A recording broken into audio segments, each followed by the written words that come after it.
Finding a wedding photographer can be really hard. There's loads and loads of wedding photographers out there.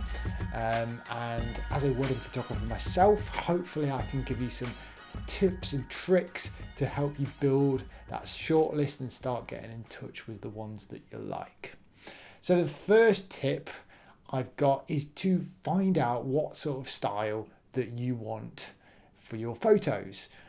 Is that dark and moody? Is that bright and airy? Do you want documentary style? There is a lot of different approaches that people take towards wedding photography, and you've got to find the one that matches you.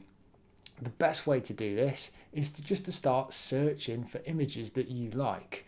Type in those keywords into Google, Instagram, Facebook, all the different social medias will help you build up an idea in your mind of what styles you like and what styles you don't like. And from there, you can start picking and choosing those photographers in your area that you really like. My second tip is to make sure that you actually like the photographer personally. That person is going to be with you for a long time, like 10 hours of a day, of a full wedding day. They're going to go to places that most of your guests are never going to see.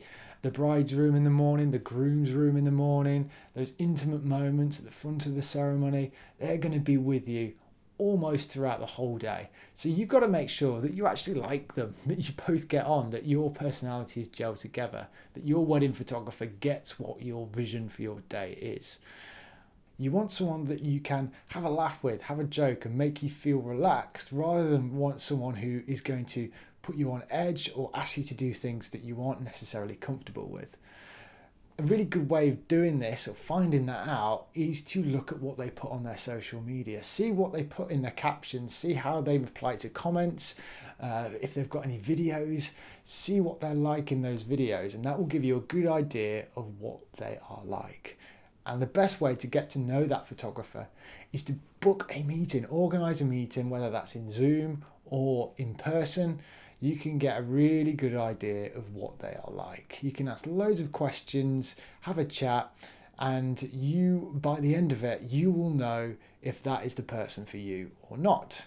I really love meeting new couples. It's probably one of the most exciting times booking your wedding, and your photographer can really help you, give you some ideas about what's good and what's bad about your day, whether that's the timings or when things are happening or different things that you are doing or advice that you want about certain aspects of your day. Your photographer should be able to give you lots and lots of different ideas because they will have been to lots and lots of different weddings. Tip number 3, when you found your photographer or a list of photographers, ask to see a full wedding gallery. Again, this is going to give you a really in-depth look at what your gallery is going to look like. Always try to ask for a more recent one so that you understand what their style is, because photographers' styles do change over time and you don't want to be viewing work that's a year or 2 years old. You want fresh work that you can really see what they are going to produce for you. The other benefit of seeing these full wedding galleries is that you can see all the photos that they don't post online. Usually photographers will post their best, their favourite photos that grab people's attentions. But the majority of the photos in a gallery aren't going to be those amazing, beautifully choreographed shots. They're going to be candid of people acting naturally and just having fun, enjoying the day. So a wedding gallery will really give you a good idea of how that photographer works, how that photographer takes pictures, and what their overall creativity is like.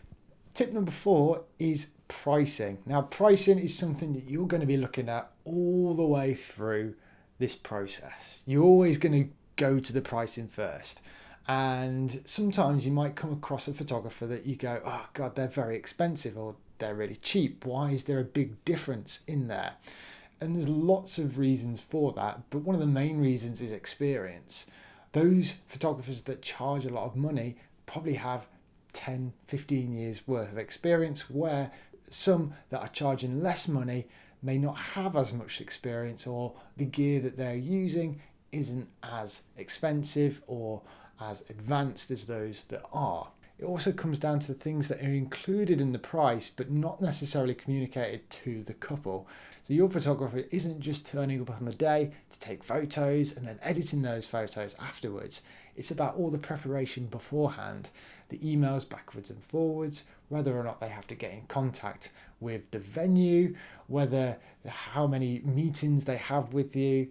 It's the editing process after. It's not just about putting on a filter or anything like that. It's the whole going through all your photos. Personally, I take 3,000 to 4,000 photos in a full day, and it takes a long time to go through those and make my edit list of the ones that I want in the final gallery. It's also the hidden things like insurance and storing the photos, making sure that if anything does go wrong, there are backups of backups. I have 2 hard drives. I have my working hard drive that has all my current weddings on, and then I have my other hard drive that has all the photos stored on in a separate location. Just in case anything goes wrong or anything gets lost, I've always got that backup.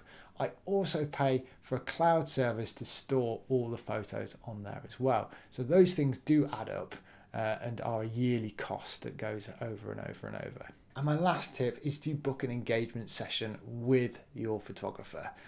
Once you've found that photographer, if you're still on the fence, it's always a good idea to book an engagement session. Some photographers will bundle that into the package. Personally, that is what I do because I just love going out on these engagement sessions. They're really, really super fun. However, I understand that most people don't like having their photo taken. I hate having my photo taken. Anyone who sticks a camera in my face and tells me to smile, and I look back on the photo and I've got 5 chins, I've got this weird thing going on with my face, and it's just not good. However, your photographer will be able to get you to relax and feel normal in front of the lens. And that's something I really, really love to do.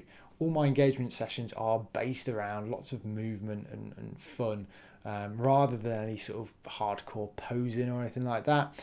There's piggybacks, there's lots of walking and doing some fun stuff that makes the whole process seem really cool and really natural.